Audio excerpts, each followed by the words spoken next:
Trees do indeed enhance the experience of roadway users, motorists, bicyclists, and pedestrians.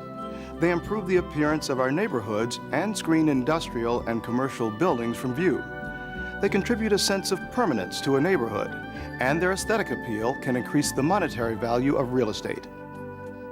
They also serve more functional purposes. They improve water runoff, block the wind, soften glare, and in some instances can even act as noise barriers. Finally, they also provide a refuge for many local wildlife. However, as much as we value the benefits of roadside trees, they also can create unsafe conditions for drivers, their passengers, and pedestrians. No matter how safe the road surface itself may be, we cannot control people's behavior when they're behind the wheel. There's many distractions, including weather or radios or cell phones, that cause people to leave the road. And once they leave the road, it is a high probability that they will come to rest against a tree, a culvert, or another fixed object that can lead to serious injury or fatality. So all the impact, all the blunt force trauma is going to be absorbed by the person driving the vehicle. And that's where the organs of your body then strike the inside of your body, because the inside of your body has slowed down to zero, but your heart and your lungs are still traveling. There's really a whole spectrum of injuries. You know, some people come in and aren't injured at all, and a lot of people come in and have injuries from head to toe. A lot of people have traumatic brain injuries. And it puts a big burden on these families and friends, you know, brothers and sisters. We see here all the time young kids who come in, severe car accidents with a lot of injuries and brain injuries, and you see, you know, 10, 15, 20 kids, you know, high school kids, college-age kids that are coming in to see their friend who's essentially in a coma. You used to laugh with him and joke around, play games, and now he's gone. No more joking around with him, no more calling him up and saying, hey, you want to go do this, you want to go do that. There's no more of that. He's gone. Whether by driver behavior, falling limbs, obstructed views, or by just growing too close to the roadway, each year over 3,000 fatalities involve car and tree interaction. Fatalities that are not always the driver's fault and include the innocent, both passengers and pedestrians. How do we balance the positive benefits of trees along our roadsides with the potential safety hazard that they can present? There's no simple answer. We have to evaluate each situation and look for the solution that causes the least amount of disruption while providing the desired benefits. Now, you may be asking yourself whether we can make changes that will have a significant effect. The answer is yes.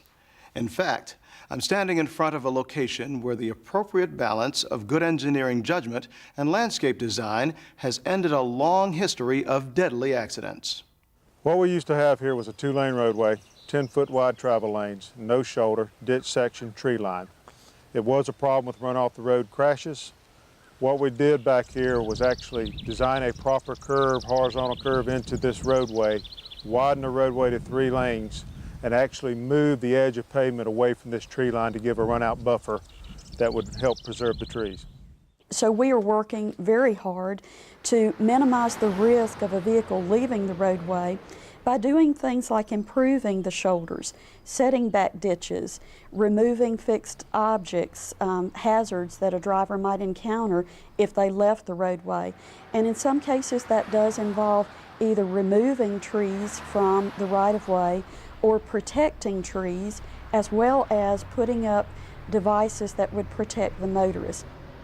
Many times, despite our best efforts to design trees into the right location, that location can become a bad location. The roadway can be widened, bringing it closer to the tree and the traffic much closer to the trunk. In those situations, we can place a guardrail. It protects the tree and it protects the motorist. In instances like these, corrective action has had a beneficial effect. But how do we turn these instances into the norm and reduce the chance of a car-tree accident? We need to acknowledge and become actively engaged in minimizing the risks. Part of the solution is a series of active safety awareness campaigns directed at the traveling public. campaigns that reinforce safe driving skills and re-emphasize the importance of proper car maintenance. Every mile that you drive as a driver, you have hundreds of choices and decisions that you have to make. If you're talking on a cell phone, if you're eating a chili cheeseburger, if you're trying to deal with disruptive children in the back seat, obviously, you're not paying attention to the driving task. But beyond focusing on drivers and their vehicles, we must also address the roadway environment. We must acknowledge that it is under our stewardship and we are responsible for designing an environment that decreases the probability of a fatal accident. Which brings us back to the trees that have been planted and grown up along our roadways.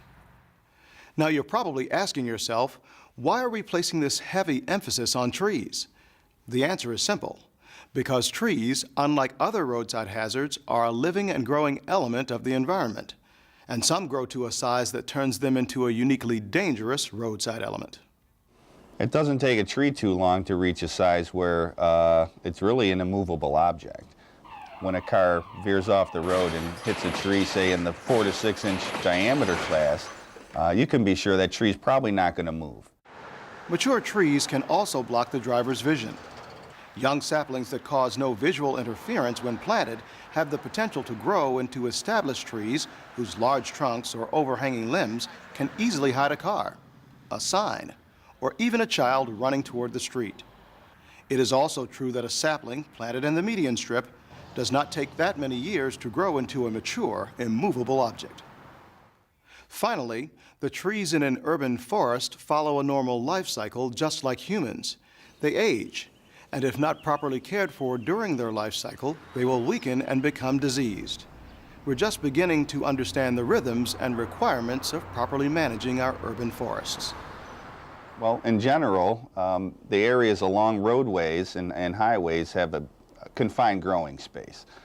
So the trees are at a disadvantage right from the beginning. And when we go out to inspect a tree, we try to determine whether or not there's a treatment. Can we prune the damaged limb and treat the tree as it stands? Or are we better off removing the tree and replacing it with a tree that's more suited for that space? Solutions to the problems we've been talking about do exist, but it's important to realize there are no quick fixes, no one-size-fits-all answers. In the long run, perhaps the major impact on this issue will be determined by how well we implement an ongoing, balanced, solution-based approach to good highway design, placement of new trees, and effective landscaping. When designing trees into the roadside environment, we're always working from a framework of safety. We want to improve the appearance of the roadside, meet the aesthetic requirements of our partners, but not at the expense of the safety of the traveling public.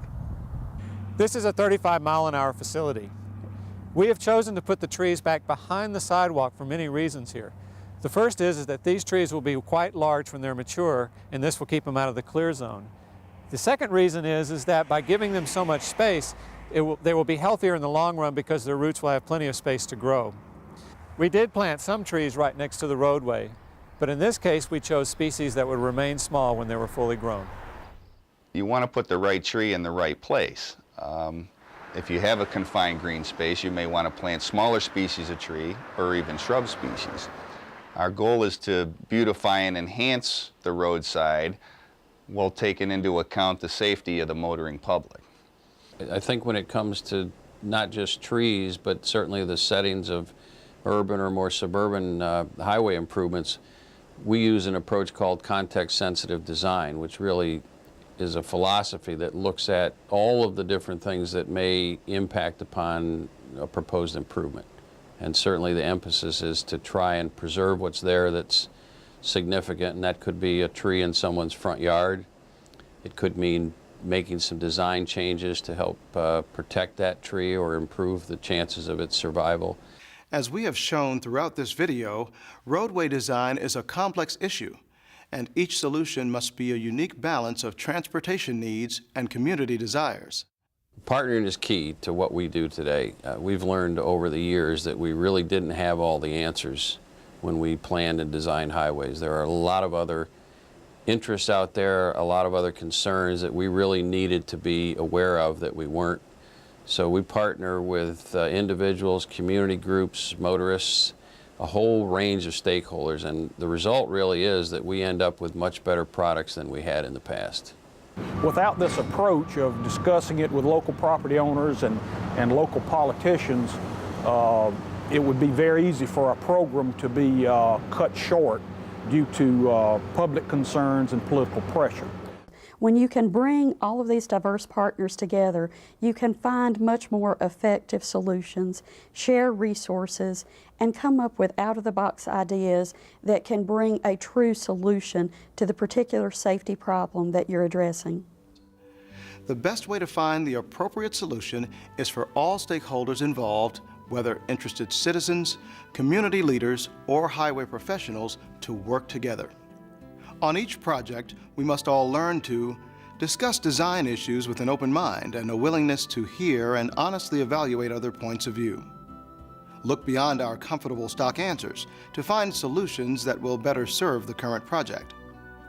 And commit to finding the outcome that best balances the needs of all parties involved. If we do, we will find that working together, we can create a true win-win-win situation. One that works for our drivers, for our communities, and for our trees.